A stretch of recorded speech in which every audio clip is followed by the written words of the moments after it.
Hello, this is Ramavath Abhilash. I'm a second year medical student. What is your name? Sure. Okay, what's your age? 21.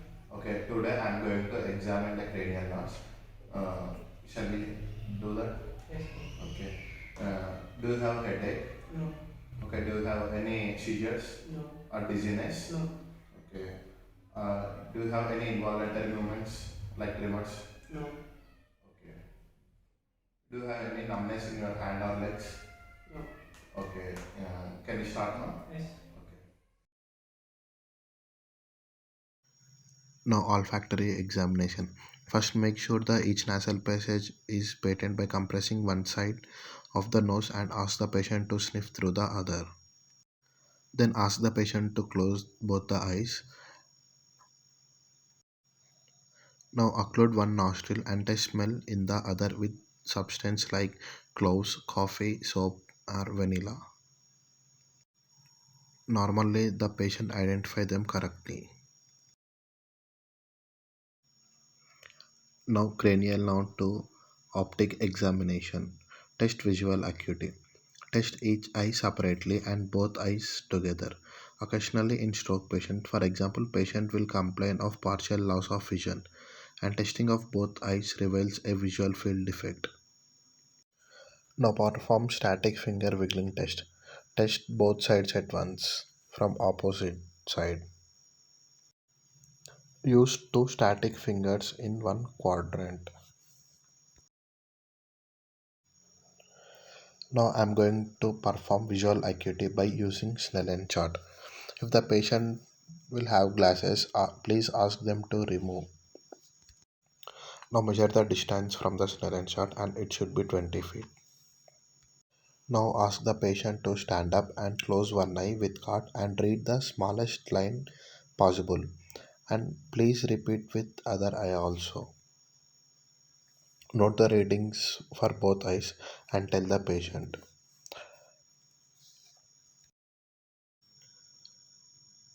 The cranial node 3, 4 and 6 can be tested together. Test the extraocular movements in the six cardinal directions of gaze and look for loss of conjugate movements in any of the six directions which cause diplopia. Ask the patient which direction makes the diplopia worse and inspect the eye closely for asymmetric deviation of movement. Determine if the diplopia is monocular or binocular by asking the patient to cover one eye then the other. Now check convergence of the eyes. Identify any nystagmus, an involuntary jerking movement of the eyes with quick and slow components. Note the direction of gaze in which it appears, the plane of nystagmus, and the direction of the quick and slow components. Nystagmus is named for the direction of the quick component. Ask the patient to fix his vision on a distant object and observe if the nystagmus increases or decreases. Now look for ptosis, dropping of upper eyelids. A slight difference in the width of the palpebral fissures is a normal variant in approximately one third of the patients. Now trigeminal nerve, cranial nerve 5 examination. While palpating the temporal and masseter muscles in turn, ask the patient to firmly clench the teeth. Note the strength of the muscle contraction. Ask the patient to open and move the jaw from side to side. Now sensory testing. After explaining what you plan to do, test the foreheads, cheeks and chin on each side for pain sensation in the circled areas. The patient eyes should be closed. Use a suitable sharp object such as pin. While testing occasionally, substitute the blunt end of for the point as contrasting stimulus. Ask the patient to report whether each stimulus is sharp or dull and compare both sides. Now, test for light touch. Using a fine wisp of cotton, ask the patient to respond when you touch the skin. Now, test for corneal reflex. Ask the patient to look up and away from you and approach from the opposite side, out of the patient's line of vision. Avoiding the eyelashes, lightly touch the cornea with a fine wisp of cotton. If the patient is apprehensive, touching the conjunctiva first may be helpful.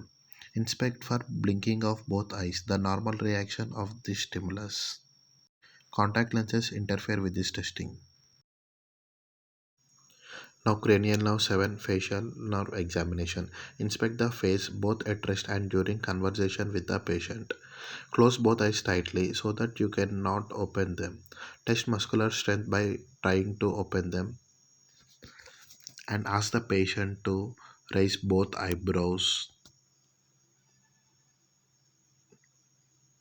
and frown,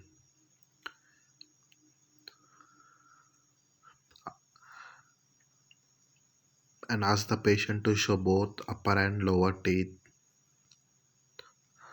Ask the patient to smile and puff out both cheeks.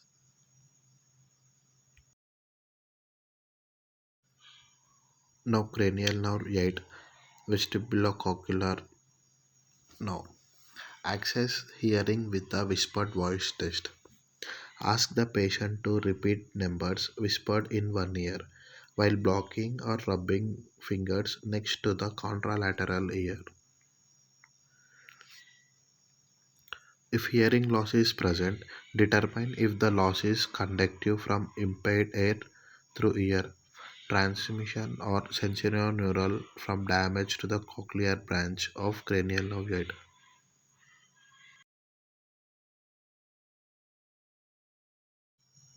Listen to the patient's voice. Is it hoarse or does it have a nasal quality? Ask the patient to say ah or to yawn as you watch the movements of the soft palate and the pharynx. The soft palate normally rises symmetrically, the ulva remains in the midline, and each side of the posterior pharynx moves medially like a curtain. Now warn the patient that we are going to test the gag reflex. This reflex consists the elevation of the tongue and soft palate and constriction of pharyngeal muscles. Now cranial nerve 11 spinal accessory examination. Standing behind the patient, look for atrophy or fasciculations in the trapezius muscles and compare one side with the other. Fasciculations are fine flickering irregular movements in small groups of muscle fibers. Ask the patient to shrug both shoulders upward against your hands. Note the strength and contraction of the trapezi. Ask the patient to turn his or her head to each side against your hand. Observe the contraction of the opposite sternocleidomastoid muscle and note the force of movement against the hand. And this completes the spinal accessory examination. Now, 12th cranial nerve hypoglossal examination.